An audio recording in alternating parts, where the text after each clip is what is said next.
प्रशासन से यह अपेक्षा है, मैंने पहले भी कहा, अभी भी कह रहा हूँ कि प्रशासन उस अपराधियों को कठोर से कठोर दंड दे। और आम लोगों से, गांव वासियों से मेरा आग्रह है कि आप शांति भी बनाए रखें और प्रशासन का सहयोग करें। आप सबसे अपील मेरा है। प्रशासन इस अपराध का जितना भी कठोर शब्दों से भर्त्सना किया जाए वो कम है। यह जघन्य अपराध है, यह छोटा नहीं अपराध है। एक परिवार के 3 लोगों की हत्या एक साथ कर देना, और हत्या का भी जो तरीका कोई गोली मार करके नहीं, चाकू से गोद करके हत्या करना, सर को धड़ से अलग कर देना, यह बहुत हमें लगता है कि पीड़ादायक भी है, दुखद भी है। और इसका मैं कठोर शब्दों से फिर घोषणा भी करता हूँ। और मैं तो सीधे यह कहना चाहता हूँ कि कहीं ना कहीं से यह प्रशासन की, खासकर लोकल प्रशासन की अक्षमता है, असफलता है। इतना बड़ा प्लानिंग अपराधी बना रहा था, उसके बाद भी आपको इतना पता नहीं लगा, तो इसका मतलब आप उसके योग्य नहीं हैं, आप अयोग्य हैं। तो स्वयं ये अयोग्यता पर अपने स्वयं को पश्चाताप करना चाहिए लोकल अधिकारी को। मैं तो डीआईजी और एसपी को मैं बधाई दूंगा, क्योंकि इसलिए बधाई दूंगा कि वह घटना से घटते, संपर्क होते, बात होते स्वयं घटनास्थल पर पहुंचे, उसका तहकीकात अपने लेवल से कर रहे हैं। अभी आपके सामने बड़ी अधिकारियों से भी मेरी बातें हुई है, वो सब इसको सख्ती से वो लोग भी लेंगे।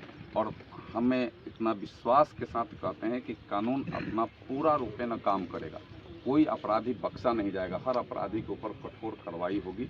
और इस अपराध के जड़ में भी अगर कोई होगा तो उस जड़ को भी खोद करके निकाला जाएगा कि इस अपराध के अंजाम देने वाले को किस तरीका से, अगर कहीं कोई पानी पटाने का काम किया होगा, उसको प्रफुल्लित करने का काम किया होगा, तो वह भी नहीं बख्शा जाएगा, उसके ऊपर भी कठोर कार्रवाई होगी। और मैंने कहा है कि एसआईटी को अलग से गठित करिए। यहाँ के लोकल पुलिस प्रशासन पर लोगों की भरोसा नहीं है, भरोसा उठ गया है, क्योंकि एक हत्या नहीं है, चपरेठा में भी हत्या होगा, मैंने उसमें निश्चय प्रभावी तरीका से पहले काम न करने की वजह से वो भी हत्या हो गई। पहले भी वहाँ एक घटना घटी थी 7-8 दिन पहले, उसमें एकदम साधारण तरीका से ले लिया, इसकी वजह से वो घटना घट गई। और यह भी, इस घटना के पीछे भी हमें लगता है कि कहीं ना कहीं से इस प्रशासन की असफलता सीधे सिद्ध हो रही है। और इस अपराधियों के ऊपर, या बड़े अपराधी हैं, छोटे अपराधी नहीं, इस अपराधियों के ऊपर कठोर से कठोर कार्रवाई हो, मेरा प्रशासन से भी है। मैं अभी डीआईजी साहब और उनके एसपी से भी मैंने बातें की है।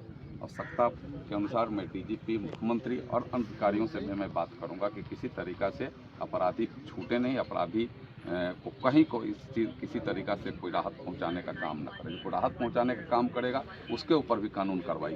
प्रशासन के सामने पीड़ित के घर वाले पत्रकार के साथ अब व्यवहार कर रहे हैं और लाठी निकाल रहे हैं मारने को लेके। तो मुझे पता लगा है कि पत्रकार पर भी जानलेवा हमला करने की स्थिति में था, तो वह तो एक अलग अपराध बनता है, उसके ऊपर तो एक अलग आपराधिक घटना दर्ज होकर के उसकी गिरफ्तारी होनी चाहिए। तुरंत प्रशासन को उसके ऊपर भी अंकुश लगाना चाहिए, क्योंकि यह तो हमें लगता है किसी न किसी तरीका से यह पूरे सिस्टम एक मिल करके इस घटना को भी अंजाम दिया है। और कहीं ना कहीं से मैं फिर इस बात को दोहरा रहा हूँ कि लोकल प्रशासन के निकम्मेपन इसमें पूरे के पूरे साबित हो रहे हैं। उसके पूरा हमें लगता है कि उसके प्रशासनिक क्षमता पर यह बहुत बड़ा प्रश्न है कि वह प्रशासनिक क्षमता। दूसरी बात एक आ गई है कि बॉडी भी बिना कोई पंचनामा बनाए, गांव के यहाँ सैकड़ों के तादाद में यहाँ लोग हैं, किसी को पता भी नहीं है कि बॉडी कब कौन कैसे ले गया। उसका एक सिस्टम बना हुआ है कि बॉडी कभी कहीं उठेगा तो पंचनामा बनेगा, पंचनामा के सिस्टम से जाना चाहिए। यहाँ के विदेशी भी यहाँ हैं, यहाँ के अन्य जनप्रतिनिधि के अलावा यहाँ लोकल गांव के लोग, आसपास के लोग थे, उनको बुला करके उसको पंचनामा बना करके ले जाना चाहिए, लेकिन यह भी नहीं हुआ। अब इन लोगों का एक अलग है कि उस समय लोग जिंदा थे कि मर गए थे, यह भी नहीं पता। हो सकता है कि उठा करके घसीट पसीट करके भी मुआ दिया हो कि जल्दी जल्दी अफरा तफरी में, यह भी बात एक बनता है। तो यह भी हमें लगता है कि बहुत दुर्भाग्य की बात है, यह भी नहीं होना चाहिए था, अफरा तफरी में बॉडी को खींच खाच कर करके ले जाना और आम लोगों को लास्ट तक यह झांसा देते रहना कि शायद बॉडी यहीं है, यहीं है, यहीं है। उस समय भी कहते तो सब लोग शासन, प्रशासन और कानून को साथ लेकर के चलने वाले लोग, कोई कानून को हाथ में लेकर लेने वाले लोग नहीं, कानून का साथ देने वाले लोग, कानून को लोग और संविधान को लोग अपने साथ लेकर के चलने वाले और मानने वाले लोग हैं। सब संवैधानिक स्तर पर सहयोग करते सरकार को और प्रशासन को जहाँ जरूरत है, तो अभी भी करने के लिए लोग सब तत्पर और तैयार हैं। लेकिन प्रशासन और कानून अपना सही तरीका से सख्ती से काम करे, यह भी लोगों की अपेक्षा है कि यह सख्ती से तुरंत काम करे। अगर यही घटना सर उल्टा हुआ होता, पीड़िता के साथ हुआ होता, तो आप पे और आपके पार्टी पे विपक्ष के द्वारा आरोप लगाया जा सकता था कि मदद कर रहे हैं और बीजेपी है जो फॉरवर्ड की मदद करती है। देखिए, इसमें न बीजेपी और न किसी दल की बात है, न इसमें कोई जाति धर्म की बात है। इसमें तो एक अपराधी की बात है, जो अपराधी ने अपराध को अंजाम दिया।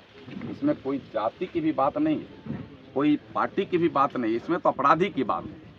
जो अपराधी ने इतना बड़ा जघन्य अपराध, माने 3 हत्या एक साथ, और एक को भी माने हत्या की स्थिति में खड़ा कर देना, वो भी आज माने जिंदगी और मौत से जूझ रही है। वो भी ये 4 माने कहिए कि चारों के अगर वो भी पकड़ा देते तो उनकी भी हत्या हो जाती। यह तो बहुत बड़ा यह, इसमें जाति से जोड़ करके इसको देखा ही नहीं जा सकता। ये तो अपराधी की बात है, अपराधी ने अपराध किया है, इसलिए अपराधी पर अपराधी के नियमतः जो कठोर से कठोर कार्रवाई होनी चाहिए वो होनी चाहिए। सर आसपास की जनता से क्या अपील कीजिएगा? तो मैं एक अपील करूंगा कि अपने कानून का साथ देना है, प्रशासन का साथ देना है। किसी भी स्तर पर हमें